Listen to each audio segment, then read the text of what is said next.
Hello and welcome to Snaffle Travel from the Horse's Mouth. And tonight we're going to be talking to Rebecca Williams O'Brien. Hi, Welcome, everyone. Rebecca. Hi. How are Thanks for you? having me. No, it's I'm great. Sorry. So you're in quarantine in Sydney at the moment. Yes, I am in hotel quarantine here in Sydney, which is an experience and a half, I must admit.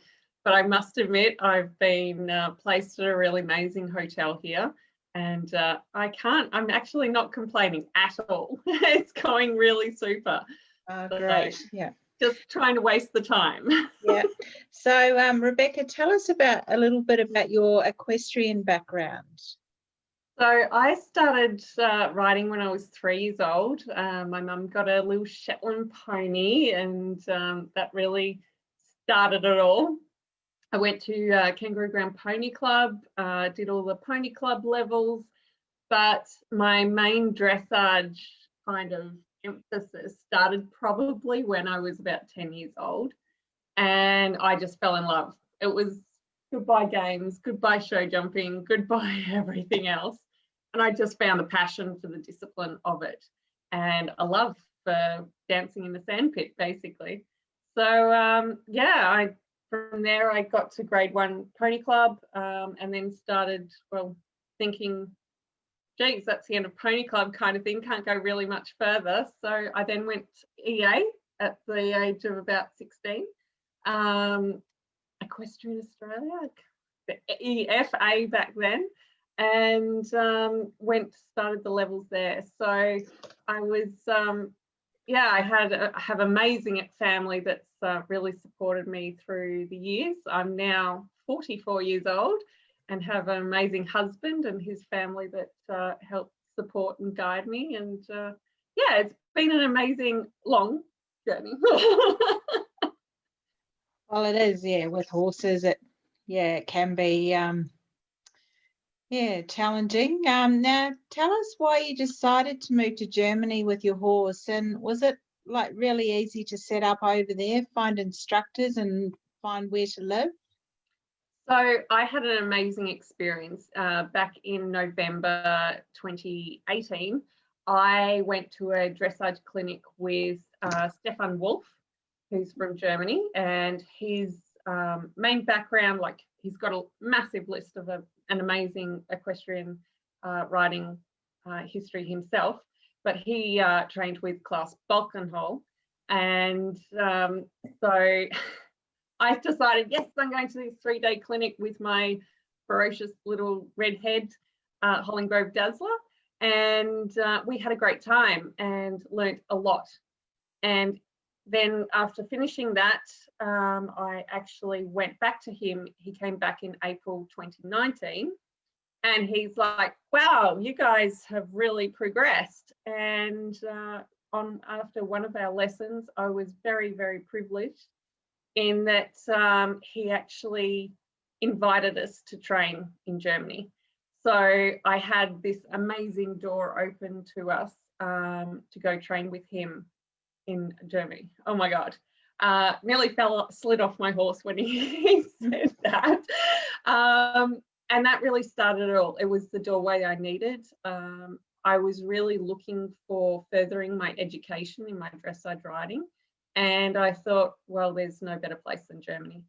So in June, my husband and I went over, and for a literally fly in, fly out. There was not too much tourism going on, but we just sussed out the situation, the amazing town of Hagen, Teutoburger Wald, and Sudenhof, and the facilities and everything, to see if I could do it. Because I have an amazing husband, amazing family, amazing property of 16 acres back in Emerald, Victoria, and I would be leaving that with my horse. So we wanted to kind of make sure it was one of those things that I was going to be comfortable. It wasn't going to be a 5-minute thing. And we loved it. The first day, we just fell in love with the location and the town. It was just picturesque Germany. It was perfect. Was it easy to sort of find somewhere to live, or did you stay on site, or? So Dazzy stayed at Sudenhof, which was great because Stefan comes and goes from there, which makes it really easy. And then he was able to, through his connections, find us an apartment in town, in the centre of Hagen, which has its own, there's a lot of stories, the Little Hagen. Little Hagen's a party town when they want to be. They have some amazing festivals there. So yeah, it actually wasn't that hard. I think I was so focused on organising everything. So when we came back, I actually got our property quarantined, so certified, so I could keep training, and that Daz would actually just fly to Germany, and then we could keep training. And it worked. It worked perfectly. So he left early August of 2019, and I was there by I think we landed on the 25th of August, and it worked perfectly. It was just sensational. So we hit the ground running, literally. I arrived on a Sunday and it was training by the Monday. So it was easy. I think we were all just focused on making an easy transition, and everything fell into place. I was really very, very lucky, I must admit. Yeah. And how about the language? Like, do you speak any German at all? A tiny little bit. German is a very hard language. I am not going to lie. It is very hard, but I had some amazing, amazing people that tried to help me. Unfortunately, I am not a bilingual minded person. I'm so sorry. But yeah, I really needed to dedicate way more time to actually learning the language and less on learning the sport. So were the instructors, did they speak good English, or like Stefan? Stefan's got perfect English. So we have no translation problems during training at all. And the hard bit is nearly everyone speaks English. So you could actually get away with not speaking any German. Everyone at our barn spoke English, and yeah, it was very easy to communicate. So I had no dramas in that respect, no. So when did COVID sort of initially hit Germany? So I actually was in Australia in February. So I left, I think I landed back in Germany on the 15th of February, and we were in full lockdown April. End of March, I think early April, somewhere around there. Anyway, it was just like mass on, suddenly, holy moly, we cannot do anything. I don't know how it was here in Australia because all I got was the German experience. But yeah, the amazing people at the barn, like everyone just knitted together. We were allowed to travel to the barn to train our horses because they are locked in stables, like they need exercise. Yeah. Mm-hmm. Thank God for that. Thank God for that ruling, because I don't know how I would have been if I couldn't leave the apartment. I'm an outdoor girl, so even this hotel room is very much not my thing. But the industry there is so massive that they couldn't stop the industry from just keeping the horses trained, basically. So yeah, I'm very grateful. Yeah, and you got to go and compete and see other, what was that like, going and competing over there? What shows did you go to? Oh, so last November 2019, I forget the time frame. It's really one of those things where this year has just flown by. Mm-hmm. But we decided to do a tester competition, which was their levels and their way of going is very different to here in Australia. So I had to learn a whole new system. So their pre-St. George level, which is what Dazzy and I were up to, we just decided to throw him in one of the local shows and see, sink or swim. Unfortunately, because it was nearing Christmas, the indoor arena had Christmas decorations everywhere. Oh, and he was freaking out. We were not, and it was about, I don't know, 1 or 2 degrees in there. I was frozen. I couldn't feel my feet. I couldn't feel my hands. It was not going to go well at all. So I did that, and it was definitely a learning curve of major learning. And so when COVID hit, there was no shows or anything going on. So we just bunkered down and trained, which was fantastic. And then so we came back into our summer as you guys were heading into your winter. And then Hofkasseman from PSI did their CDI. They ran their CDI. And I thought, look, it's literally over the hill, not even 3 minutes drive. I drove past PSI every single day, and that's it, we're doing it. That's it. So I threw myself into a CDI, into the pre-St. George, because I knew we were not ready for the inter one.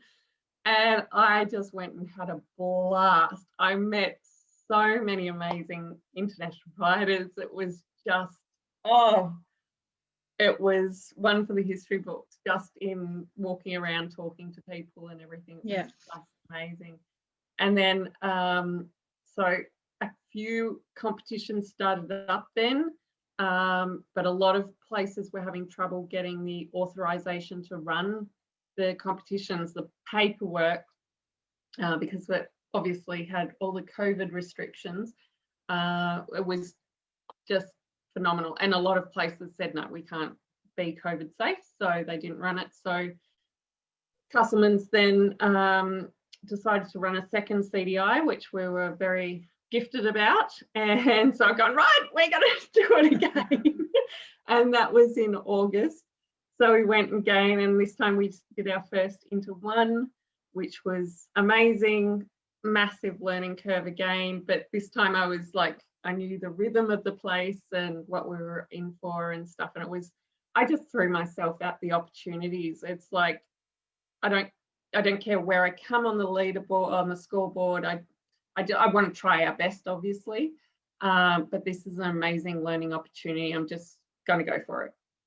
And that was pretty much it for us, because we did a couple of local competitions, but something always happened to kind of wobble the boat. And so on the competition side of things, it was just a massive learning curve. The whole adventure was a learning curve that I'm very grateful for. That's for sure. I can't say I did any world beating scores or anything, but that's not what the adventure was for, that's for sure. You gave it your best shot and you learned heaps, and that's absolutely. And that's what I saw this whole thing for, was just to learn. It was like going off to boarding school and learning.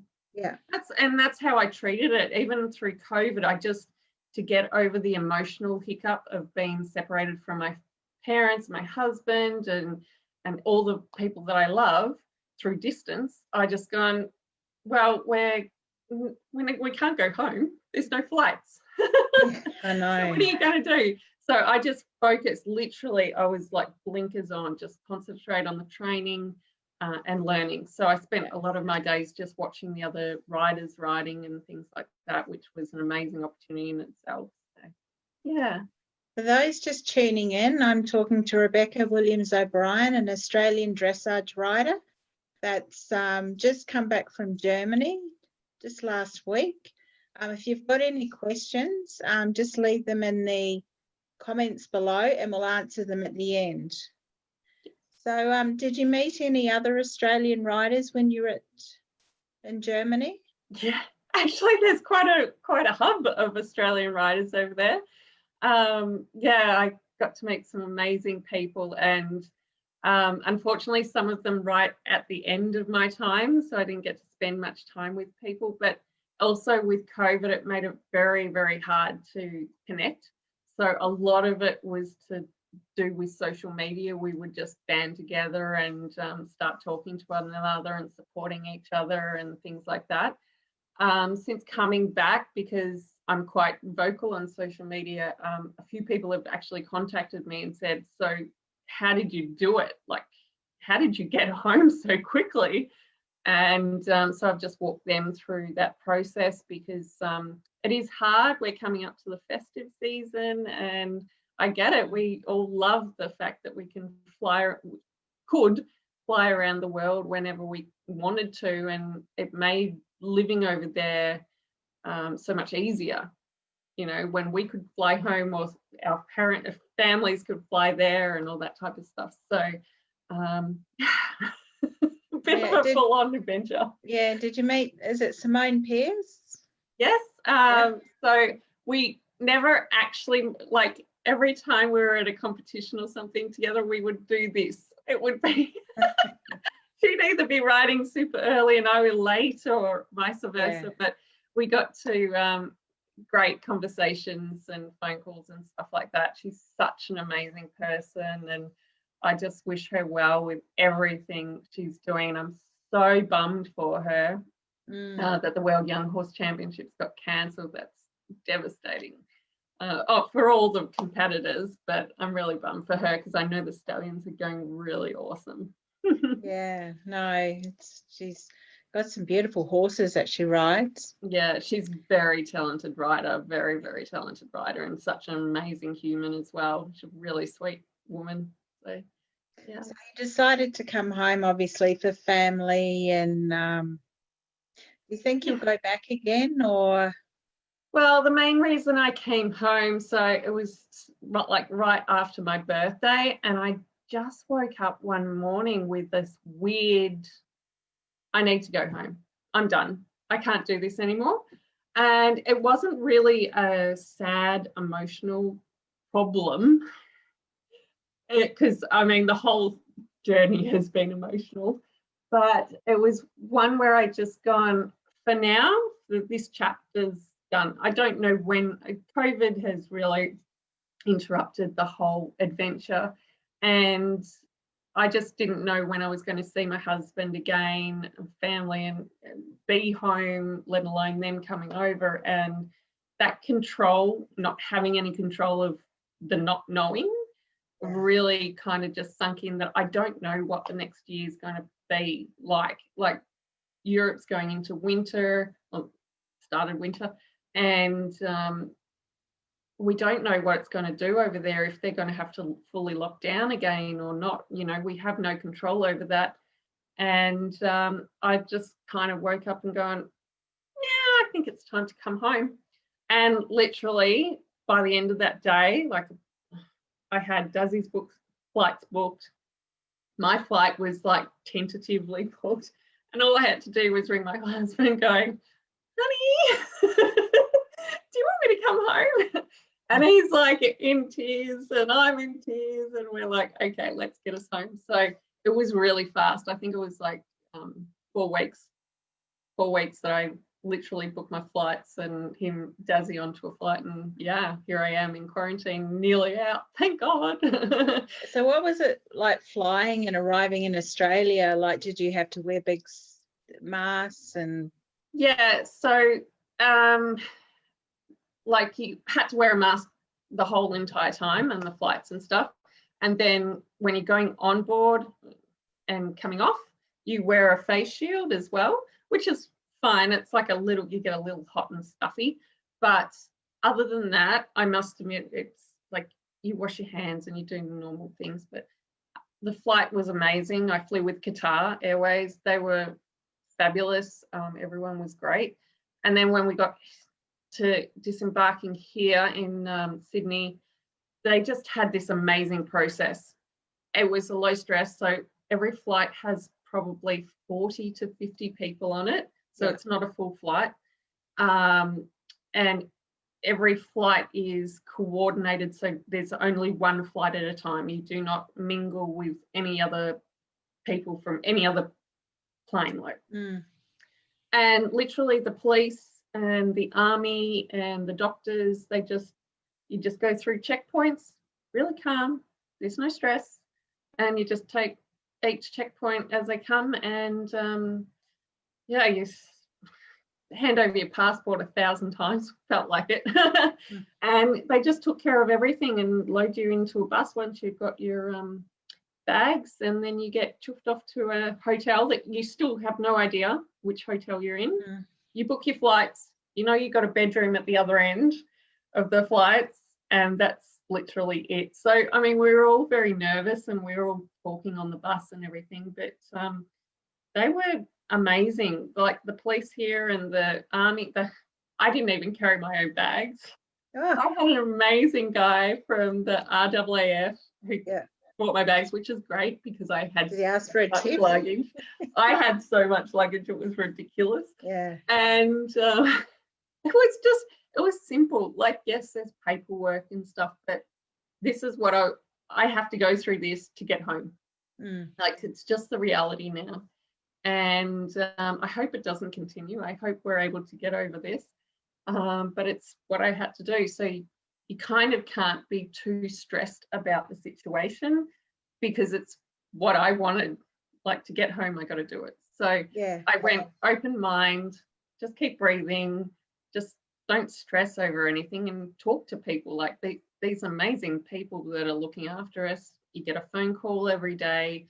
If you've got symptoms or not, you get 2 COVID tests, one on day 2 and one on day 10. And You have you to get make looked your own at. bed. I had to make my own bed. It was an adventure. I've never done a king size bed tuna cover. And it was like, I'm glad I'm nearly 6 foot tall. This would not be easy. But anyway, it was my entertainment for like 30 minutes. The things you entertain yourself with. But yeah, it's like you gotta have those fun moments, and you can't be down on it. It just is what it is. So that's how I look at it. That's how I relieve my stress and anxiety, is that I can't do anything about it. It just is what it is. And there's amazing people to talk to if I feel I need to, professionals and stuff. But I have had a lot of phone calls from a lot of friends, keeping me well and truly entertained. Because I was in New Zealand at the New Zealand Horse of the Year, and we were getting all these weird messages on my phone, and I thought, oh, something's up. And I rang Australian department, and they sort of said, yeah, I'd get home as soon as you can. And then, of course, they brought in the quarantine on the Sunday night, and we were flying home Monday. Oops. So, but I was quite lucky that weekly quarantine at home. Oh, thank goodness. But that was only for about a week, and then they changed it to hotels. Ah, okay. That was right at the start when they were kind of still not it was knowing. about the 16th of March, so I was very fortunate. Oh, so lucky. Yeah. So what's the first thing you're going to do when you get home? Hug my husband. He's going to meet me at the airport. I can tell you I'm going to have to need tissues. Tissues is going to be my first requirement, I reckon. Haven't hugged my husband since the 14th of February this year. So it's 10 months. Wow. Yeah. So that's going to be super emotional. But yeah, I walk around my property. I just want to walk. I want to soak up fresh air. My dog, my foals who are now yearlings that I have, and hit the ground running. Is, I mean, the godsend from this thing is quarantine is that I'm actually really progressing well through jet lag. Yeah, no, you would. Yeah, and it's like I don't have to disturb anyone, so it's great. Get up when I want to and stuff, but sleeping through the night now, so that's a godsend. Just have a little look and see if there's any comments or messages. Yeah.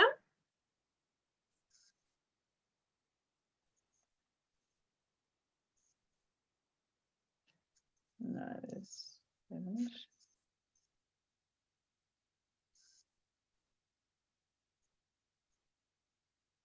Oh, if anyone wants got any questions, we can always answer them later. Absolutely. So thank you so much, Rebecca, for talking to me tonight, and I really appreciate your time. And I hope you have a wonderful Christmas with your family. I can't wait. A hot Christmas, because they're freezing over there in Germany. I was on the phone to a friend, and it's very, very cold. So I think I'm glad I've come back for a nice warm Christmas, that's for sure. So Snaffle Travel would like to wish all our followers a Merry Christmas, and let's hope 2021 will become corona-free. I'm going to take a break over the Christmas and New Year period, and I look forward to more live interviews with you in 2021. Thank you. Awesome. Good night. Bye.